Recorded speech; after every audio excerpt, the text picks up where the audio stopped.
الحمدللہ رب العالمین والعاقبۃ للمتقین والصلاۃ والسلام علی سید الانبیاء والمرسلین والحمدللہ رب العالمین لا علم لنا الا ما علمتنا۔ قدیم زمانے پہلے کی بات ہے کہ اللہ پاک کی ذات نے اپنی رائے پیش کی اپنے فرشتوں کے آگے کہ میں ایک خلیفہ مقرر کرنا چاہتا ہوں، ایک خلیفہ پیدا کرنا چاہتا ہوں جو تم سب سے افضل ہوگا۔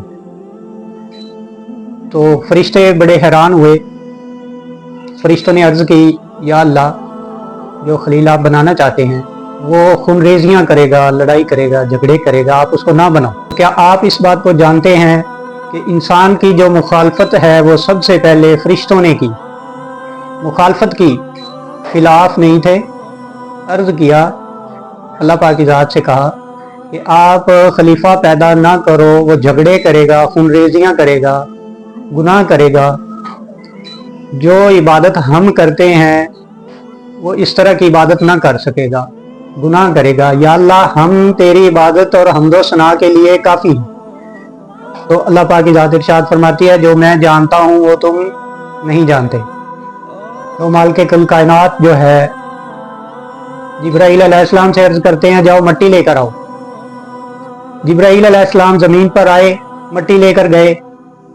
اللہ پاک کی ذات نے فرمایا، یہ نہیں، اور مٹی لے کر آؤ، کسی اور جگہ سے اچھی اور بہترین مٹی لے کر آؤ۔ جبرائیل علیہ السلام پھر واپس آئے، زمین پر آئے، ڈھونڈنے لگ گئے، ادھر ادھر مٹی تلاش کی، کہیں بھی نہ ملی۔ ایک جگہ سے پھر مٹی لے کر گئے، مالک کل کائنات عرض کرتے ہیں، فرماتے ہیں یہ والی نہیں، اور لے کر آؤ۔ پھر دوبارہ زمین پر اترے، مٹی لے کر گئے۔ اللہ پاک کی ذات نے فرمایا، اسے اچھے سے صاف کرو، نہلاؤ۔ جنت میں لے کر چلے گئے، جنت میں جا کر اس کو پانی سے دھویا، کئی سالوں تک لکھا ہوا ملتا ہے کہ کئی سالوں تک مٹی کو دھویا گیا۔ اس کے بعد اللہ پاک کی ذات نے بارشوں سے دھویا اس کو، پھر اپنا خلیفہ پیدا کیا۔ مختصر یہ کہ خلیفہ پیدا کیا، جب بت ڈھانچہ جو ہے حضرت آدم علیہ السلام کا تیار ہو گیا تو فرشتے جو ہے وہ گزرتے گزرتے دیکھتے تھے،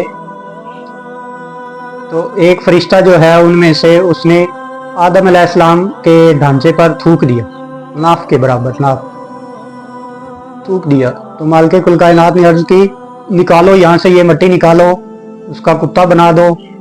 خلیفہ بنایا، اپنا روح پھونکی اپنی۔ مالک نے جب روح پھونکی آدم علیہ السلام کے ڈھانچے کے اندر تو وہ جا نہیں رہی تھی، وہ کہتی نہیں نہیں، اندر بہت اندھیرا ہے، میں نہیں جاؤں گی۔ مالک عرض کرتے ہیں، ایک دفعہ چلی جاؤ، پھر نکال لوں گا۔ تو قربان جاؤں اس رات پہ جب وہ روح کو پھونکا اللہ نے تو وہ ڈھانچے کے اندر چلی گئی۔ اب وہ کہتی ہے میں نے نہیں نکلنا۔ جب مالک نے عرض کیا کہ نکال لوں گا، اب وہ کہتی ہے میں نے باہر نہیں جانا۔ روح پھونک دی، بٹھا دیا حضرت آدم علیہ السلام کو، اور فرشتوں سے عرض کی کہ سجدہ کرو۔ سارے فرشتے اکٹھے ہو گئے۔ مالک کل کائنات عرض کرتے ہیں کہ میرے خلیفہ کو سجدہ کرو، اور ساتھ مالک نے یہ بھی عرض کر دیا کہ تم میں سے ایک ہوگا جو مردود ہوگا، ایک ہوگا جو مردود ہوگا۔ مردود، اب وہ ہمارے یہاں ایک مثال دی جاتی ہے، مر گیا مردود، نہ فاتحہ نہ درود۔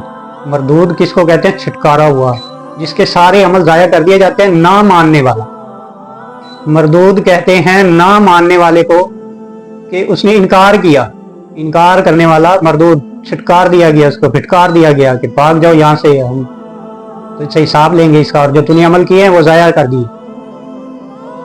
سارے فرشتوں نے مل کر سجدہ کیا، اور جب پیچھے دیکھا تو ایک ان کا سردار، جو فرشتوں کا سردار تھا، بہت ساری عبادات کی اس نے، یہ جاننے کے لیے اللہ کی عبادت کرتا تھا۔ اس نے پوری دنیا پہ بلکہ جتنی عبادت ابلیس نے کی تھی، اس کا نام تھا ابلیس، اور وہ سردار تھا فرشتوں کا، اس نے اتنی عبادت کی کہ اس کا ٹاپ پر نام آتا تھا، بہت عبادت کی اور اللہ کو پسند بھی تھی۔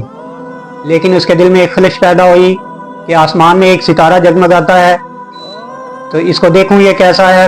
اللہ سے عرض کرنے لگا، یا اللہ، ہزاروں سال بعد ایک ستارہ جگمگاتا ہے، اس کا کیا ماجرا ہے؟ اللہ پاک کی ذات ارشاد فرماتی ہے، عبادت کرو، عبادت کرو گے پتہ چلے گا کہ یہ کیا ہے۔ عبادت کرتا رہا اور اتنی اڑان بھرنے لگ گیا کہ ستارہ جہاں چمکتا تھا وہاں پہنچ گیا۔ اچھا، میں اور طرف نکل گیا، اس کی ویڈیو میں بناؤں گا اور آپ کو دکھاؤں گا کہ کیا مسئلہ تھا، کیسے وہ ابلیس، یہ پہلے سے ہی اس کو پھٹکار جو ہے وہ مل چکی تھی۔